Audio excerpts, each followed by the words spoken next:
They called me a fraud in court. But what shattered me wasn't the accusation, it was hearing my own brother say it first. He didn't even hesitate. He stood there calm and certain and said, "My sister Aria Lennon forged everything." The room went silent. The judge lowered his eyes, and I realized that for everyone watching, his word carried more weight than my entire life. I wasn't just losing a case, I was being erased by my own blood.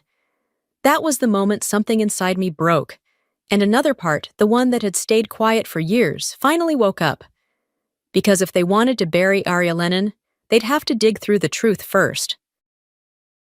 I used to believe the sea could wash away everything, grief, guilt, even shame. But some things cling too deep, like the stain of a name that no longer feels like yours. Mornings in Port Harrow always start the same. The smell of salt, the taste of bitter coffee, and the echo of a past that refuses to fade. My house still breathes my father's life wood, soaked in oil and sea wind, the photo of him in uniform, watching from the wall. His voice lives there too low and steady in my head. Honor is the one thing you don't get to lose. I built my life around those words. I thought I'd protected them. But life has a cruel sense of irony. It doesn't test your honor when you're strong. It tests it when your own blood turns against you. The knock came early before sunrise. 3 sharp raps like gunfire. A man in a dark coat stood on the porch, frost on his sleeves. Aria Lennon, yes. Summons from the State Court of Augusta. The wax seal cracked under my thumb. Plaintiff Ethan Lennon. Defendant Aria Lennon. Charge federal contract fraud. Outside, the sea rolled on indifferent. My half-brother was suing me for $18 million of federal funds. I laughed once, quiet and hollow. My father had been dead 10 years, but his shadow still ruled this house. Now the son he'd worshipped most was using that legacy to bury me. I folded the summons, looked toward the waves. "If it's a war you want, Ethan," I whispered, "you'd better pray you've learned how to survive a storm." ChatGPT deny. They say a man can rewrite his will, but not the guilt that made him write it. The first meeting was at Graham M. and Lowell in Portland. Ethan arrived with Vivian, our stepmother, both polished and smug. They stood when I entered, but didn't offer a hand. Vivian smiled like someone testing poison. "Aria, it's been too long. We'd like to end this peacefully." Peace. The word almost made me laugh. "You sue me for $18 million and call that peace?" Ethan leaned forward, smooth as a lecturer. "Return the funds you took from Father's research account, the Marine Energy Project, and I'll withdraw the case." "Do you even know what that money was for?" I asked. "To build a fake company," he said. Their lawyer slid a document across the table, Father's will. Aria lacks the moral and financial integrity to continue. It wasn't his handwriting. I'd held his hand when it trembled too much to sign. After the meeting, Ethan whispered, "Accept it. Your honor was always just a family story."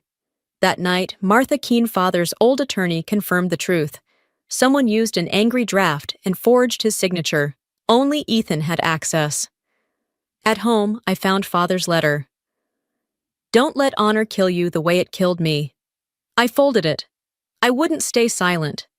The cruelest betrayal comes from the one who knows where to strike. On the second day of trial, Marshall Price walked in, my ex-husband, now standing with Ethan.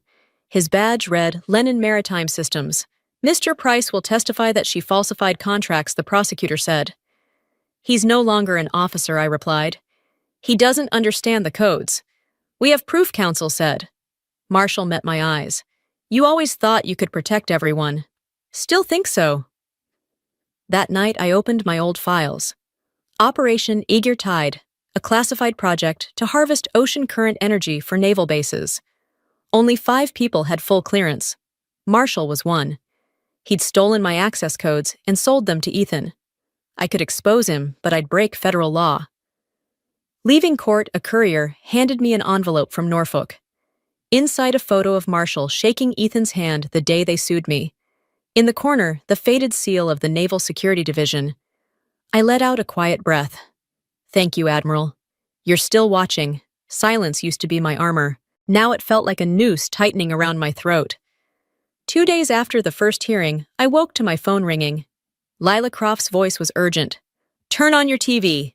My face filled the national news screen, angled harshly beneath the headline, Commander Lennon fraud behind the Navy funds. A calm reporter said Aria Lennon, former Navy officer, accused of embezzling $18 million. Sources say she's hiding behind military secrecy to avoid prosecution. The coffee in my hand went cold. By noon, a van parked outside. A reporter in red shouted through my gate, asking if I had anything to say. I closed the door. Hours later, the clip aired my silence cut short, the caption beneath reading, "No comment, guilt confirmed." That afternoon, Lila arrived with her laptop. "Ethan hired Baylight PR," she said. "Marshall gave them your private files." On screen, Marshall appeared in a suit. Aria was brilliant, but obsessed with control. She said, "Without me, no one would remember the project."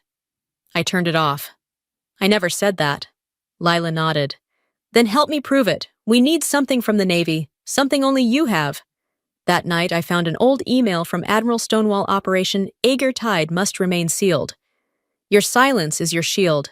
That shield had become their weapon. Lila discovered the Aegir Tide files were erased the day Marshall left the Navy. They'd wiped me from history. "Silence isn't honor anymore," she said. "It's killing you." I looked at my father's picture. "If I stay quiet now, they'll be right. Sometimes survival comes not from faith, but from an envelope that arrives too late and just in time." 3 mornings later, I found a yellow envelope in my mailbox. No return address, only the faded stamp of Norfolk Naval Command. Inside was a brittle document. "All expenses under Operation Aegir Tide are classified and undisclosable under any inquiry." Signed, Secretary of the Navy. It could clear me, but if I revealed it, I'd face charges for exposing defense secrets. Lila studied it. "That seal hasn't been used since 2000, she said. "Someone kept this hidden for 25 years. At the bottom was one name, Stonewall, my old superior, presumed dead near Greenland. That night, an unlisted call came. "Commander Lennon, it's Stonewall. Keep the letter. When the time comes, you'll know." Then he hung up. Next morning, cameras crowded the courthouse. Ethan smirked. "Heard you got a letter trying to hide behind the Navy again?" "No," I said. "This time you'll see who's really hiding." Before the hearing, Lila handed me a USB. Inside was footage of Ethan and Marshall leaving a naval site in 2005, carrying a metal case labeled Aegir Tide. For the first time, I wasn't alone. A 52-year-old woman branded a fraud and a 27-year-old reporter seeking justice, 2 strangers standing against a storm called truth. The courtroom smelled of old wood sweat and lies, but I knew truth had its own scent, the salt of the sea after a storm. Augusta was covered in fog that morning. I walked into court wearing a plain gray suit, a small navy pin on my lapel. No one looked twice. Across the aisle, Ethan, Vivian, and Marshall sat in the front row, surrounded by lawyers, who charged more per hour than I'd earned in a month of service. As I passed, Marshall murmured low enough for only me to hear. "Didn't think you'd show up." "You never understood me," I said. "I've sailed through hurricanes to save men you'd leave behind. You think I'm scared of you?" His smile disappeared. Judge Richard Hale entered, his voice rough as gravel. Aria Lennon charged with defrauding federal contracts under the Defense Budget Act. The prosecution presented spreadsheets too perfect to be real. "Where did this data come from?" I asked. "Internal files from Lennon Maritime provided by Marshall Price." I stared at him. He looked away. "Those records required command clearance. I left the Navy in 2005. Someone used my ID or forged it." "You're claiming someone hacked the Navy?" The prosecutor sneered. "No, someone who once wore the uniform. Lila, sitting in the back, texted me, proof Marshall logged in with your ID 4 days after you retired." "Your Honor, I requested to submit digital evidence gathered by an independent journalist." "You have 24 hours, the judge said. During recess, Ethan came close enough to whisper, "Still clinging to your Navy honor." "No one buys that anymore." "Because you never had any to lose," I said. He smiled thinly. "Honor doesn't pay dividends." When court resumed, I said calmly, "That information is classified under Navy authority." The room laughed. The judge pounded his gavel. "Do you understand the gravity of this?" "I do. And I know the difference between secrecy and deceit." Later, Lila handed me a paper. A recording Admiral Stonewall's voice, Commander Lennon, authorized to proceed under classified directive. He was alive. I wasn't alone anymore. That night, his voice reached me through a private line. Commander Lennon, the seal's been lifted. Reveal the data. Open the black box. Why now? Because they've turned your silence into guilt. Let it speak for you. I unlocked the Atlantic box, a titanium drive I'd guarded for 2 decades. Inside was a single file, Tide Meeting, 2005. 4 people appeared, my father Ethan Marshall and me. Father's voice, transfer the funds to Lennon Maritime. It'll dodge inspection. I refused. That's Navy research money. Ethan sneered. Honor won't pay the bills. Father slammed the table. For this family's name, you'll stay silent. The recording ended with my voice. I'll stay silent, but not forever. Minutes later, Lila sent me another file. Marshall's voice whispered to Ethan after Father's death, Aria won't talk. She's too scared of breaking protocol. Her silence keeps us safe. The next morning, I carried the Atlantic box to court. A hard drive, the prosecutor mocked. Playing spy again. Number just returning what you buried 20 years ago. Judge Hale called a recess. As he passed me, his gaze caught my Navy pin. USS Halley, 2001, he said quietly. You pulled me from the water. I did what any commander would. He nodded, eyes bright with something like memory. When court reconvened, his tone was firm but different. The defendant may present her evidence publicly tomorrow. The room erupted. Ethan's face drained of color. Marshall dropped his head. I placed my hand over the insignia on my chest. For the first time in years, the voice inside me was steady. Commander Lennon back on duty. I never needed them to believe me. I only needed one man to say the word, proceed. That morning, the Augusta courthouse overflowed. Cameras flashed like lightning, catching faces that once called me a fraud. I walked past them in a gray suit, the small Navy insignia still pinned to my lapel. Ethan leaned toward Marshall, whispering something. Their eyes met mine, half contempt, half fear. Today wasn't about defense.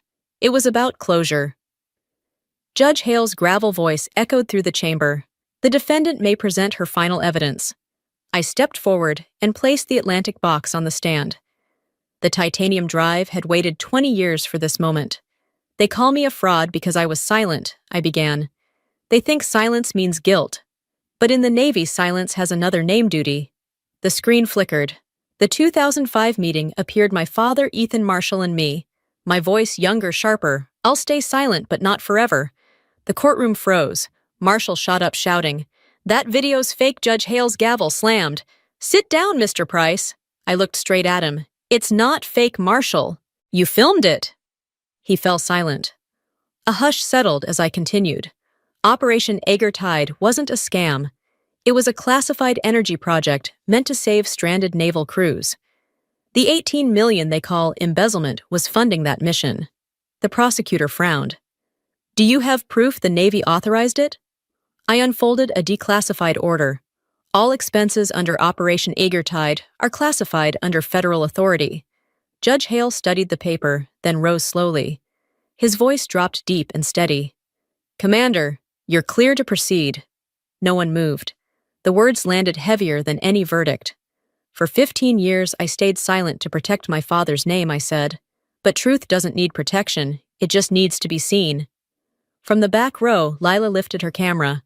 Sunlight broke through the window, scattering across the floor. Then her phone rang.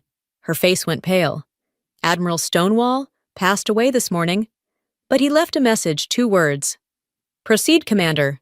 I felt the air still. The mission was complete. Judge Hale nodded. This court will recess to verify the evidence. But, Commander Lennon, welcome back.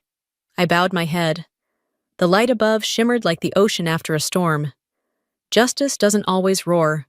Sometimes it just whispers. Justice doesn't need noise. It only needs a moment bright enough to be seen. The next morning, the courthouse was packed tighter than before. Reporters filled every bench, flashes cutting through the air like sparks. Veterans in uniform stood quietly in the back rows, men and women I hadn't seen in years.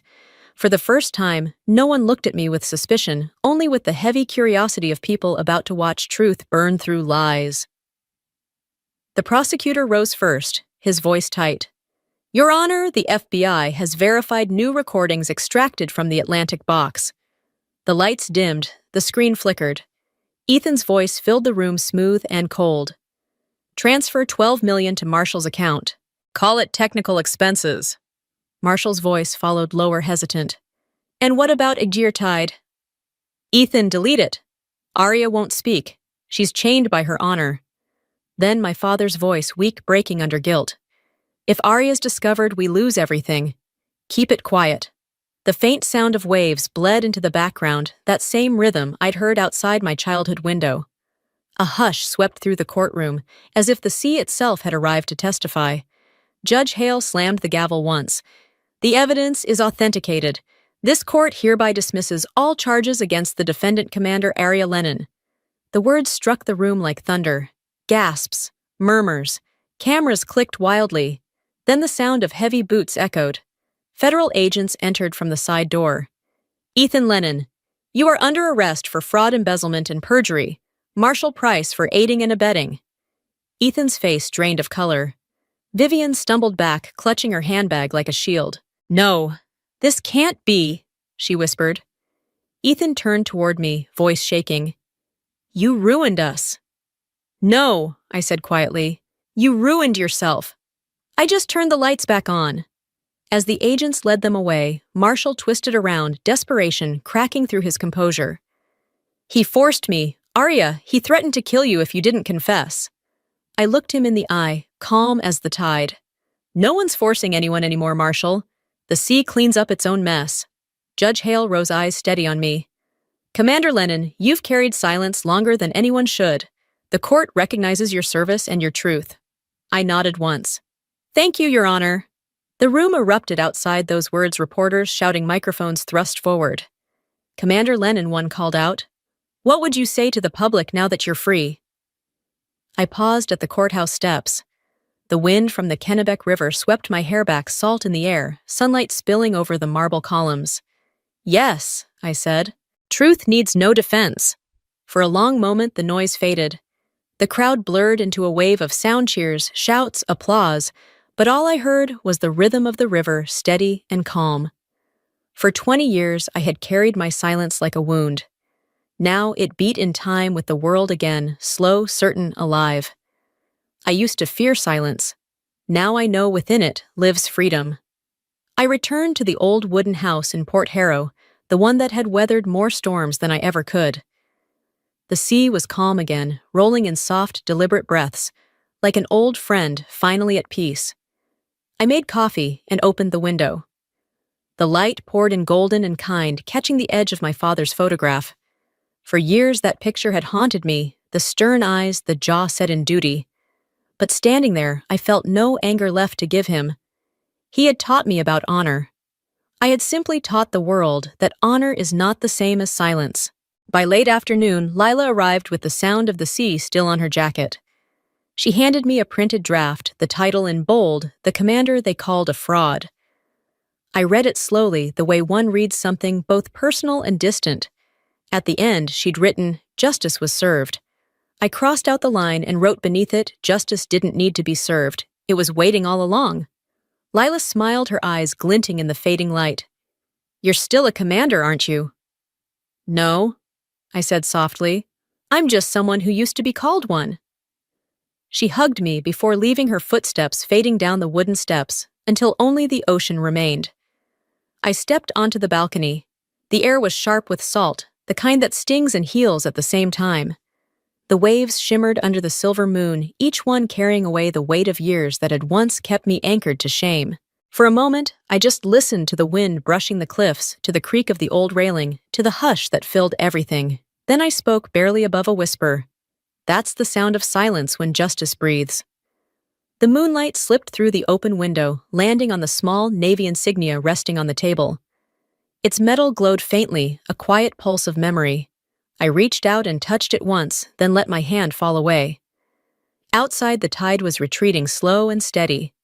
Not an ending, just the sea remembering how to begin again. Remembering how to begin again. Remembering how to begin again. Remembering how to begin again. Remembering how to begin again. Remembering how to begin again. Remembering how to begin again. Remembering how to begin again. Remembering how to begin again. Remembering how to begin again. Remembering how to begin again. Remembering how to